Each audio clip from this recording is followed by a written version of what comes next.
Alright, hello, my name is Jasmine, and this is the second episode for a commentary on grief. I want to thank you guys initially so much for all your support for the first video.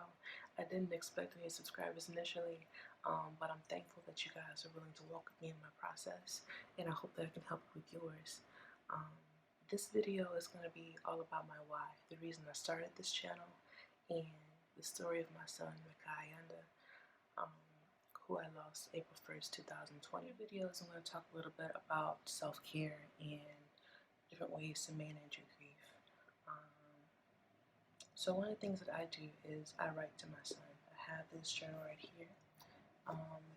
Even on my good days, on my bad days, where I can't do anything, I write to him, and it helps a lot.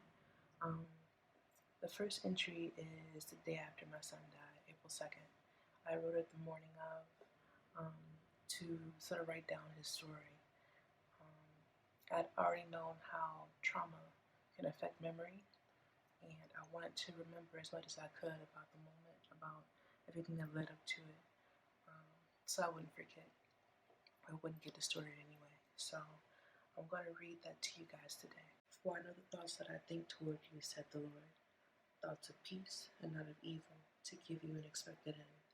Jeremiah 29:11. I never thought the expected end meant knowing for other people too.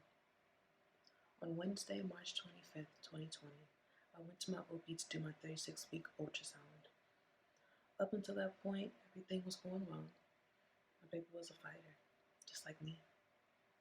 However, the last 2 weeks I noticed he wasn't kicking like before, only moving around every once in a while. We found out that there was too much amniotic fluid surrounding him, and that a majority of his body parts were underdeveloped due to lack of space. I met with the high-risk doctor the next day, who not only confirmed similar findings, but that if he stayed any longer, we ran the risk of him getting tired in the womb. A C-section was scheduled for the following Monday. On Monday, March 30th, 2020, a month before my own birthday, God gave me a beautiful baby boy, Mekhi Ayanda, at 3:13 p.m. I didn't get to hold you as a team of neonatal doctors and nurses swarmed the room to sterilize you, but I saw you briefly as they transported you to the NICU. Around 11 p.m., I finally got to say hello. The next day, I was informed that you were still struggling to maintain a good heart rate and blood pressure. Your bones were long but brittle, leading to fractures in each limb. Your blood wouldn't clot, and your heart wasn't strong enough on its own to pump blood through your body to even give you skin color. I was afraid for you, and came to see you as much as my strength allowed me to. On Wednesday, April 1st, 2020, I woke up at 3 a.m. in severe pain, begging for relief. My sister sent me a video the night before of a prayer of gratitude and moving forward through trials and tribulations, and not leaning onto one's own understanding. Immediately after watching that video, God told me He was going to call my son home soon. That though I may not understand, God needed him more, and to lead on him for the road to come. I woke my mom up to tell her the news, and after breakfast I went to visit Mekhi in the NICU. He opened his eyes for the first time and looked at me. He even saw his father through video chat. He smiled at me, and I had never felt so grateful to be able to share that moment. I stayed as long as I could before I left to rest. Around 12 p.m., I had taken some medicine to help me sleep, but was jolted awake by a visit from one of the NICU nurses. His heart was failing.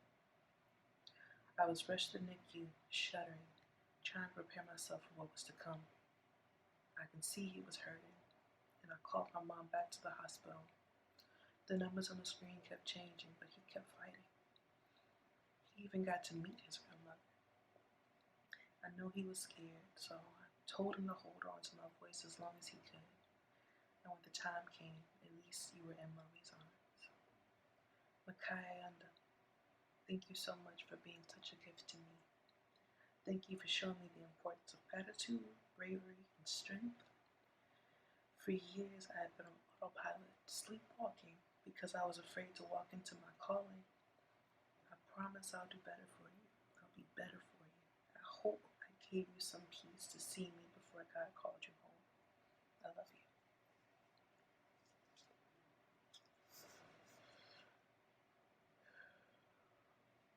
part of grief, I think what's one of the most important things is not hiding from it. This is something that is very raw, something most people don't like to talk about, but it doesn't make it any less real. And once you put it in the forefront, once you make it a reality, the sooner you are able to move forward and move through it. Before I came back to the States, I was living in Spain for about 2 years. And it was a beautiful experience. I was teaching there, and I loved my students. I loved my life. I was learning so much about myself, and my pregnancy really changed things for me. But I was very sick. I didn't know what was going on.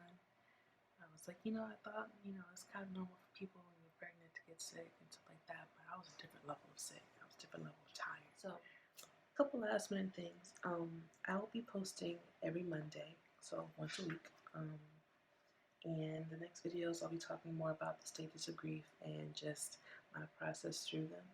And I hope that some of the lessons that I've learned and tips that I've taken into account for my own can help you with yours. So, with that being said, you are loved, you are enough, you're amazing, and your feelings are 100% valid. Until next time.